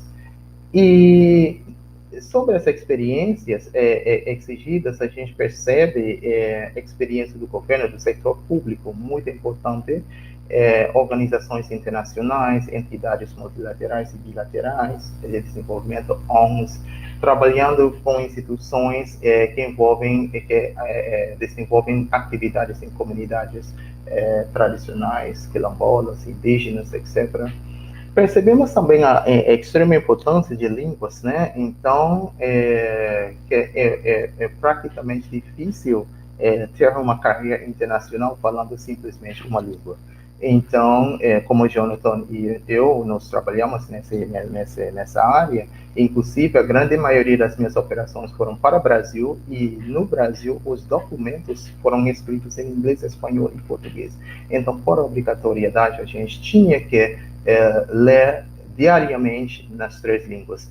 No caso, para quem deseja trabalhar na Guiana Francesa, precisa de ter fluência em francês, e o Suriname, a gente percebe a importância de holandês.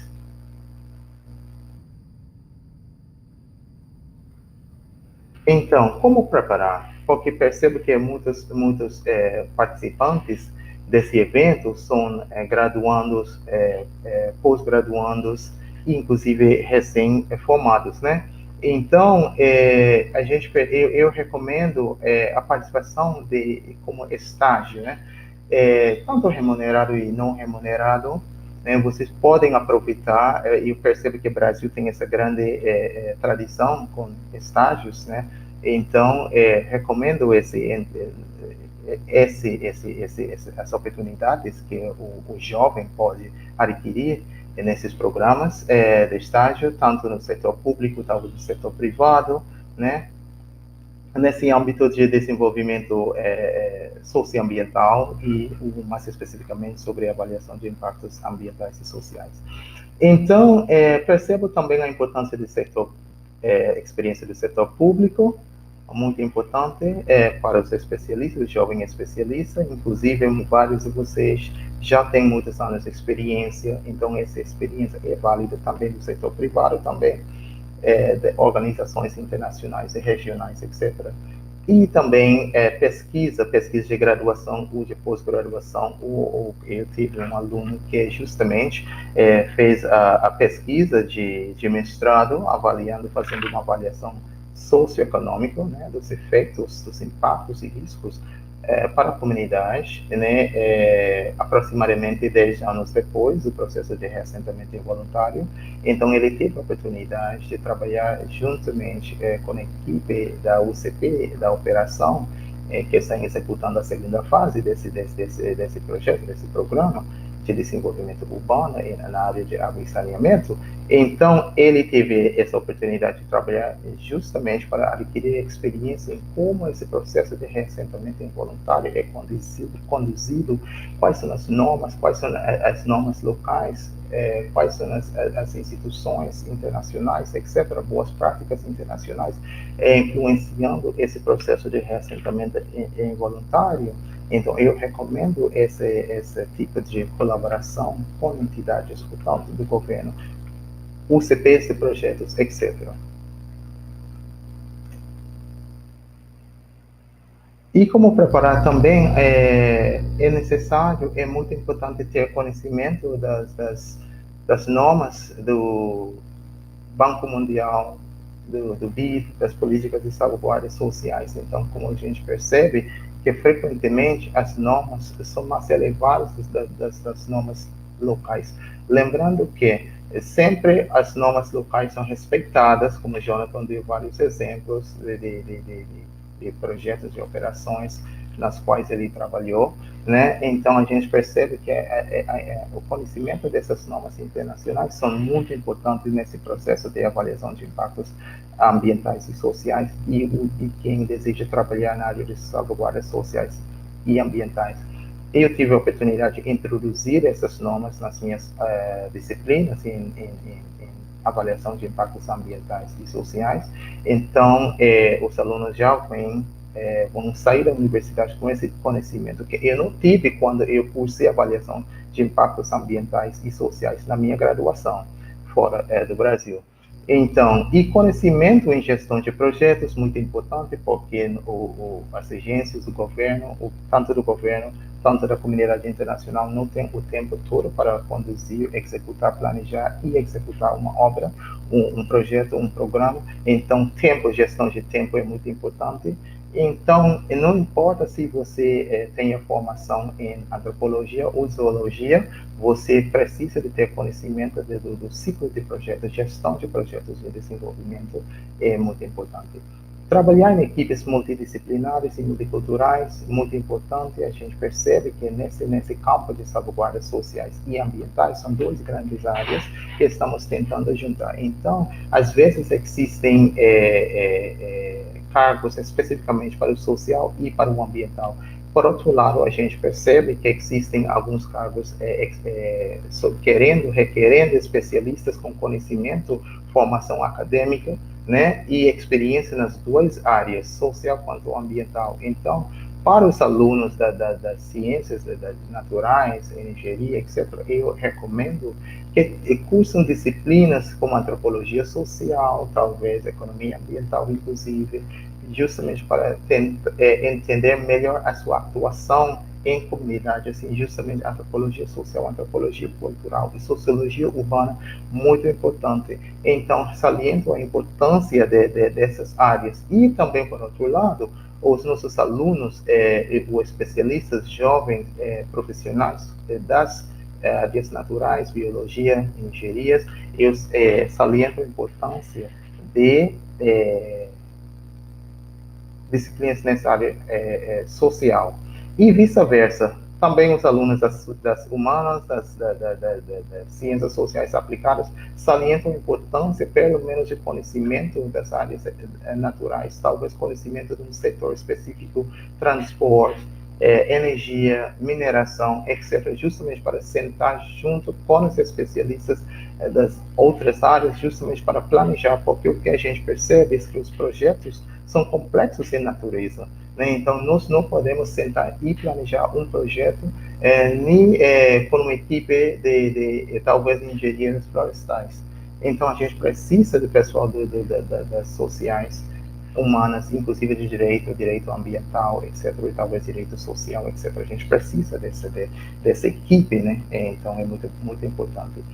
Inclusive para melhorar nossa atuação e nossa intervenção, trabalhando com as comunidades, engajamento das comunidades de uma maneira significante, né? É muito importante. Treinamento e em cursos sobre salvaguardas sociais e ambientais, a gente percebe que hoje existe uma série de cursos, né, externamente, né, ou fora da universidade, a esfera acadêmica, a Associação para Avaliação de Impactos Ambientais desempenha há 39, quase 40 anos, oferecendo cursos especificamente nessa área ambiental e social, no contexto de avaliação de impactos ambientais e sociais. A gente percebe também o Banco Mundial vem hoje com o Open Learning Campus, com vários cursos de curta duração, todos gratuitos. Infelizmente, tem um curso especificamente sobre SF, né, Infelizmente, esse curso não está disponível em português, mas felizmente o BIP tem alguns cursos de curta duração justamente para profissionais, né, trabalhando nessa área, e quem deseja trabalhar nessa área, ou quem deseja fazer pesquisa justamente para entender em maior profundidade a realidade nesse aspecto.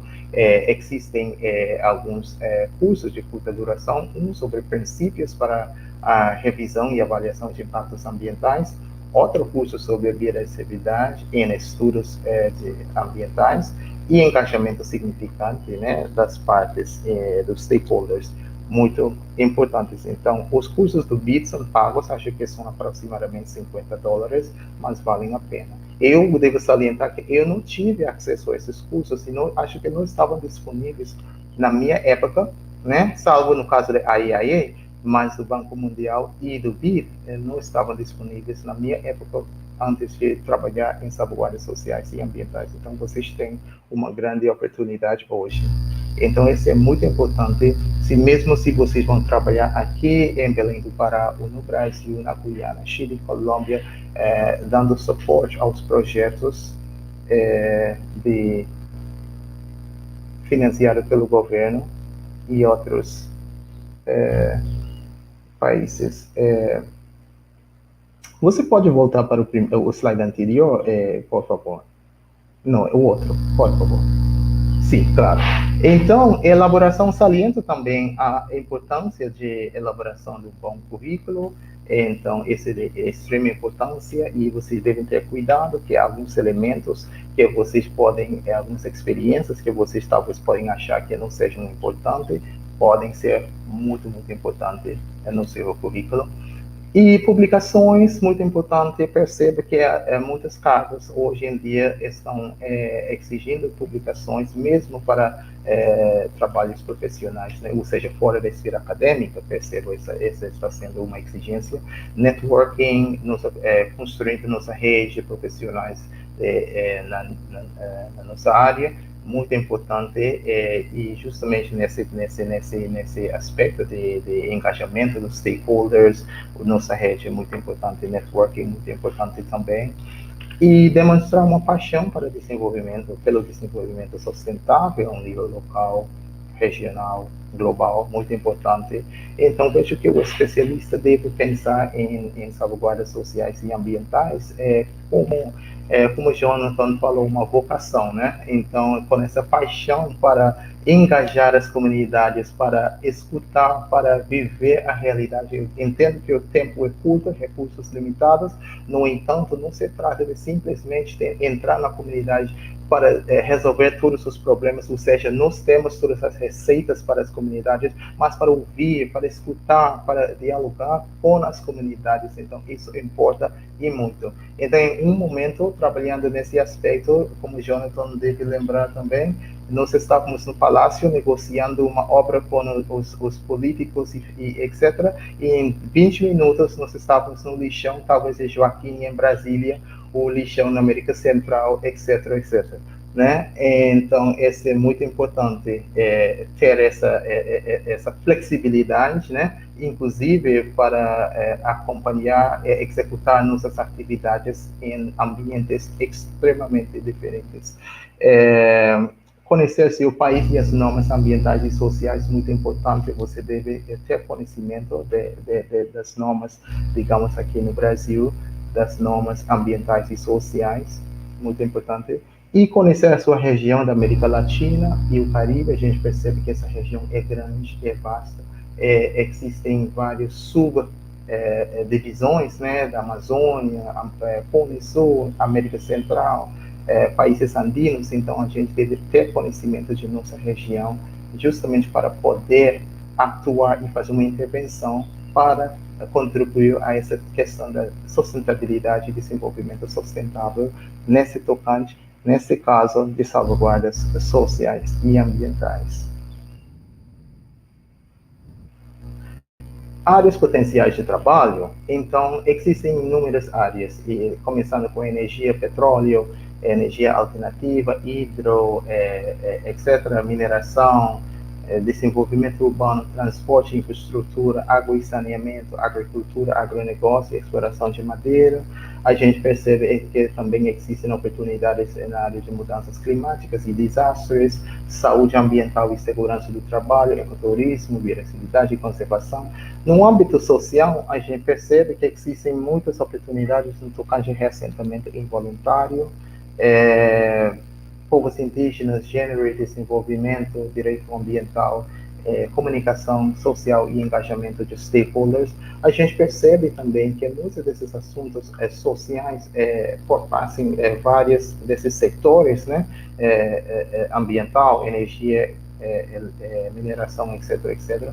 E a partir da minha experiência, eu gostaria de compartilhar essa um pouco com vocês, de que não se trata simplesmente, trabalhando em salvaguardas sociais e ambientais, não se trata simplesmente de ser analista de projetos, mas você terá uma oportunidade de trabalhar em operações em todas as fases, desde o planejamento até o final das operações, supervisão, etc. Então, terá uma oportunidade de contribuir elaborando documentos como estratégia de sociais e ambientais de operações, analisando, fazendo review dos relatórios de avaliações de impactos sociais e ambientais, contribuindo para o plano de gestão e ambiental dos empreendimentos, dos grandes empreendimentos. E quando falar em empreendimentos, essas operações, esses projetos envolvem milhões e até bilhões de dólares, são megaprojetos. E terão também a oportunidade de gerar conhecimento, realizar pesquisas nos diversos países da região da América Latina e do Caribe, terão oportunidade para contribuir para notas técnicas, né, etc., que vão alimentando a estratégia do país. Vocês participarão também, no caso de treinamento e etc., terão oportunidade de participar em empréstimos de sovereign guarantees do setor privado, do setor público, e também a questão de cooperação técnica, etc. Então, conhecendo a sua região, fica mais interessante também para fazer uma intervenção melhor, de aproveitar a oportunidade justamente para contribuir de uma maneira significante à sustentabilidade das operações. E empregadores potenciais, que essa seria, logicamente, a próxima pergunta. Do setor público, veja, no caso do Brasil, existem inúmeras operações espalhadas, né, nesse país, né, e inclusive todos os outros países. No setor público, para obras nos diversos setores, no setor privado também, os grandes empreendimentos, né, multinacionais estão aqui, justamente estão buscando especialistas, né, nessa área. Do BID, do Banco Mundial, o Banco de Desenvolvimento da África, justamente existem inúmeras oportunidades para especialistas, tanto no setor público, no setor privado. O CARICOM também, muito importante para o Caribe, né? O CARICOM Climate Change Center oferece oportunidades para especialistas nessa área. A ONU também tem muitas oportunidades também. Vocês também podem trabalhar como consultores, né? Na consultoria existem inúmeras firmas, empresas, empreendimentos na região e no mundo inteiro. Vocês podem organizar justamente baseado no seu networking, né? Na sua rede, você pode aproveitar oportunidades. Sempre bom ter seu currículo pronto, né? Muito bom, sempre bom de atualizar seu currículo, tenha esse currículo pronto, porque você nunca sabe quando vai aparecer uma oportunidade. E, ultimamente, vocês podem trabalhar como eu fiz uma mudança para a esfera acadêmica, que eu estou aqui na universidade hoje, participando em capacitação e treinamento nesse tocante de salvaguardas sociais ambientais entre das diversas atividades e disciplinas que ministro. Com isso, agradeço a oportunidade de estar aqui com vocês hoje. Muito obrigado, thank you. E aqui está o meu contato, and I would like to say thank you to every one of you, and I await questions from the audience. In addition to which, you have my email here, so if you would like to follow up with me, I'll be more than happy to respond. Thank you.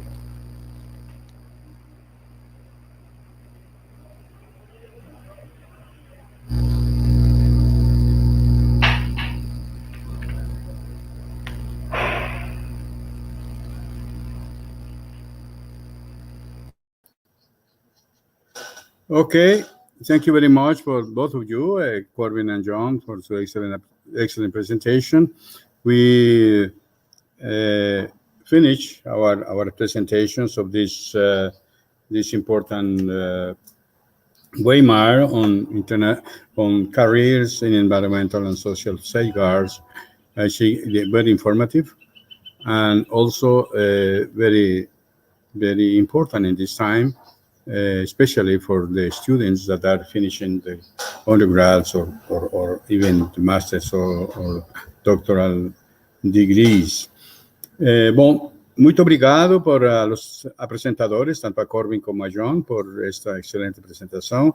Nós chegamos ao fim deste webinar sobre carreiras em salvaguardas ambientais e sociais. Resta para nós agradecer muito a iniciativa do NAIA como da Cátedra UNESCO por esta iniciativa e agradecer, obviamente, a los apresentadores. Eu estava checando aqui se há muitas perguntas e praticamente não aparecem muitas perguntas, se alguma. Então, para terminar, eu gostaria de dar a cada um de vocês, pela ordem de apresentação, uns 5 minutos, pode ser, obviamente, um pouco mais, se vocês precisarem, para dar suas últimas considerações sobre o evento, começando por John. Well, I say that, there are apparently not too many questions, but there are several commentaries. So, to end the presentation, I would like to give to each of the presenters about 5 minutes to summarize or to say any last message for the public, beginning with John and after Corbin. John, please. Okay, thank you very much for your patience and for taking the time to listen to the presentation, and I hope it was useful for some of you. What I would just like to do, just a reflection, following on Corbin's talk.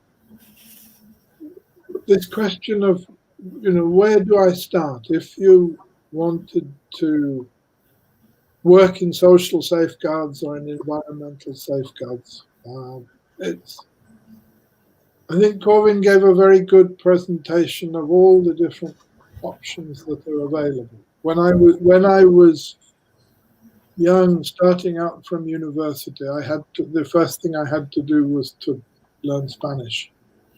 I traveled, I visited projects, and personally I started by working with an NGO in Paraguay.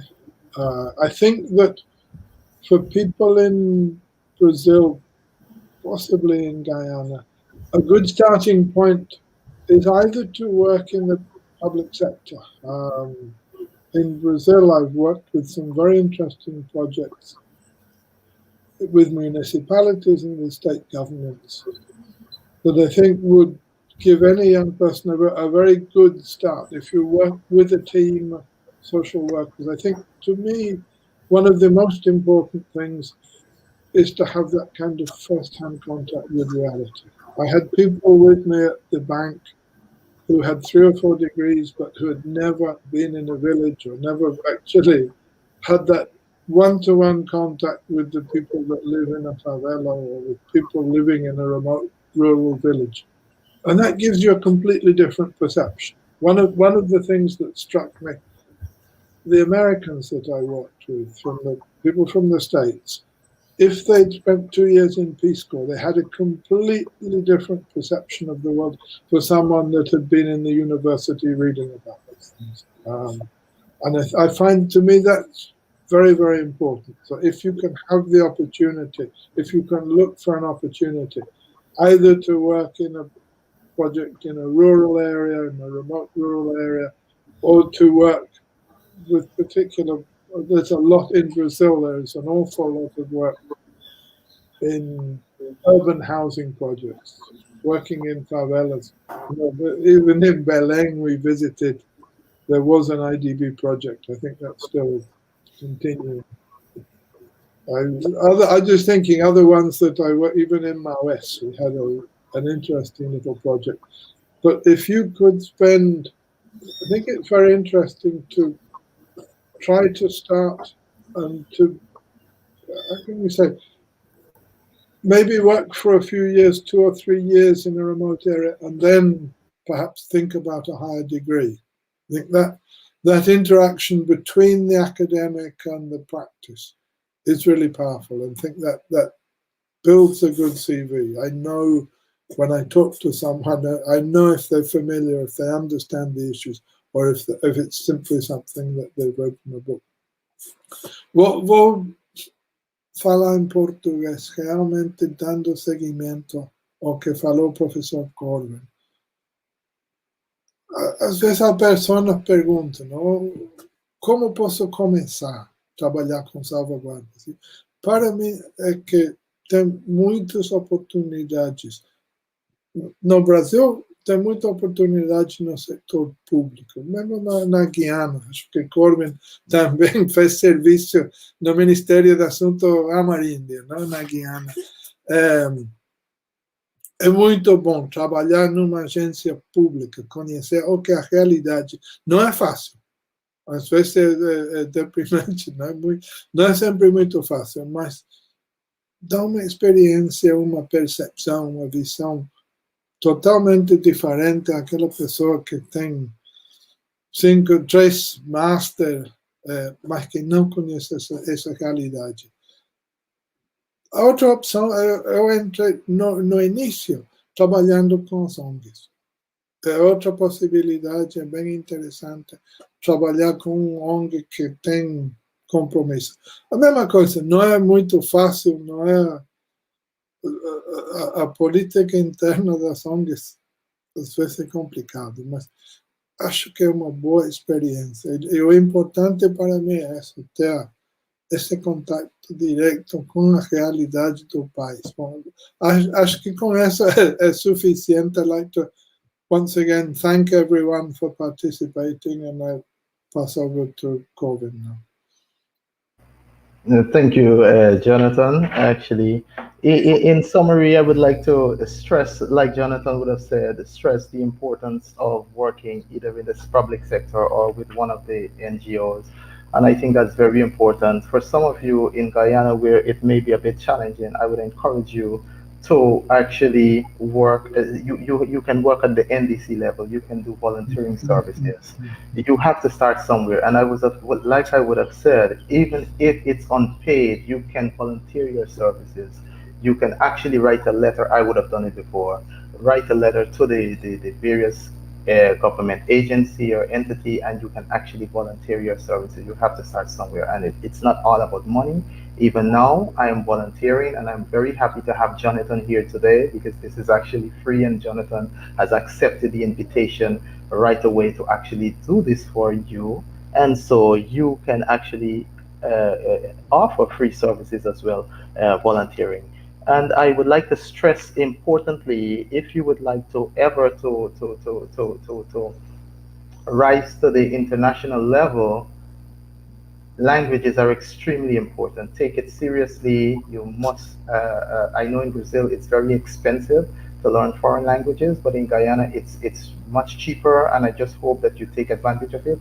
I have known from my visit to Suriname that each Surinamese actually speaks 3, 4, 5 languages, which is very admirable, and I just hope that one day that the Guyanese will take languages that they have available almost free more seriously. And I wish you all the very best. I would like to thank Jonathan for his for accepting to participate in this event. I would like to thank Professor Aragon as well for being the moderator, and the team of NIA, Professor Milage, for her work, the technical team, the staff, Paolo, Tiago, etc. I would like to thank you so much for your contribution to this event. It has been a lot of work pulling this off, and I would like to thank you. And also speaking in 2 languages, you know, it was something else as well. Now, I would also like to thank the participants for taking time off from your busy schedule to be here, to listening into this today, and I thank you so much. And now, to transition to Portuguese, eu gostaria de salientar a importância, né, de experiência no setor público, experiência também oferecendo serviços voluntários também. Então, o jovem especialista precisa começar em algum lugar. Então, mesmo talvez sendo não remunerado ou remunerado, o jovem pode aproveitar esses momentos. Inclusive, o Jonathan aceitou de oferecer o serviço hoje, o tempo, né, e para compartilhar as próprias experiências hoje conosco, né, voluntariamente. Então, agradecemos a presença dele, com a riqueza de experiência, e também espero contar com a participação do John em outros momentos, né, para trabalhos acadêmicos aqui nas universidades. E também saliento também a importância de línguas, e justamente para quem deseja trabalhar no âmbito internacional ou regional, né? Saliento a importância de línguas, percebo que línguas são caros, no caso brasileiro, mas, como reforcei, né, de um exemplo do Suriname, que quase todo mundo fala 3, 4 línguas que eu admiro, o Suriname e o surinamês. E no caso da Guiana, espero que os guianenses realmente levam essa questão de línguas mais sério, que lá é muito mais barato estudar línguas estrangeiras do que aqui no Brasil. Então, saliento essa importância. E para concluir, agradeço a equipe do NAIA, a professora Milete, o Paulo, o Tiago, a equipe técnica, inclusive a Maria da Paz, pelo trabalho, né, que vemos trabalhando nesse evento há algum tempo atrás. Agradeço também a participação do Jonathan por aceitar o convite, e o professor Aragão, e também agradeço a participação de todos vocês. Acho que nós temos mais de quase 140 participantes de diversos países, Guiana, Suriname, Moçambique, Brasil, etc., né? Então, agradeço a participação e, finalmente, agradeço. Boa tarde e até mais. Bom, muito obrigado, professores. Desta vez vou invertir, vou falar primeiro em português e depois em inglês. Realmente este é um grande evento e o NAIA pode se sentir muito orgulhoso de organizar este evento, e espero com certeza que de aqui para frente outros eventos vão vir, seja em espanhol, em português, em inglês ou mesmo em francês. Em holandês é um pouco difícil, mas de todas maneiras eu acho que eu concordo. Desde quase muitos anos que trabalho no NAIA e sempre me preocupei um pouco, porque eu acho que a gente está perdendo certas oportunidades que não aproveita onde nós estamos localizados e em que região nós estamos. Al final, dentro dessa região, tirando as línguas nativas, nós deveríamos, em certa maneira, por lo menos, se não fluentes, entender o francês, o inglês, o espanhol e português. E como Corbin diz, nós não estamos tendo vantagens, por exemplo, de avançar em projetos de cooperação, por exemplo, que se possa aprender mutuamente o nosso inglês e o de Guiana o português. A mesma coisa com a Guiana francesa, sem contar o próprio Suriname, então, ou com universidades colombianas. Então, eu acho que o NAIA está próximo a completar 50 anos. Eu acho que pode ser um desafio relativamente a curto tempo. De novo, agradecimentos à direção do NAIA, ao professor Armin, à professora Milady, que desde um momento acolheram essa iniciativa, e também, em certa maneira, a Unesco, com a cátedra Unesco que o NAIA sede, e esperamos repetir a todos. Well, I talked that just thank you very much to NAIA for this initiative. At the very beginning, they really agree on having this type of events, and all the events will come in the future. Thanks to especially to the NAIA team, Professor Armin Matis and Professor Milady, who were all the time in this, and of course, as Corbin said, the technical team. Without the technical assistance, these events cannot be really happen. And hoping that this repeat, and we overcome, hopefully, the problem of language. I think this is very important, and we have to be conscious that where we are, that sometimes we forgot. At the end, we speak in the region at least 4 important languages: the French, English, Spanish, and Portuguese. So the minimum that we can say is we understand. We not can communicate very well. At least you understand each of these languages. And we will have taken all of these opportunities. You know, Cayenne is right around the corner. However, you people go there and just take it time to practice French or learn French. Same thing with Guyana. Or even more, but closer to other Latin American countries. All of these things that we have to somehow strengthen our cooperation with these institutions in order to improve our language skills. Well, thank you very much for all the effort and for all the time. And I am surprised that there are more than 100 participants from different countries in Africa, South America, and other countries and regions. Então, muito obrigado por tudo. E então, com estas palavras, eu encerro o seminário e los invito para próximos que podem ser divulgados em breve. Muito obrigado. Okay. Okay.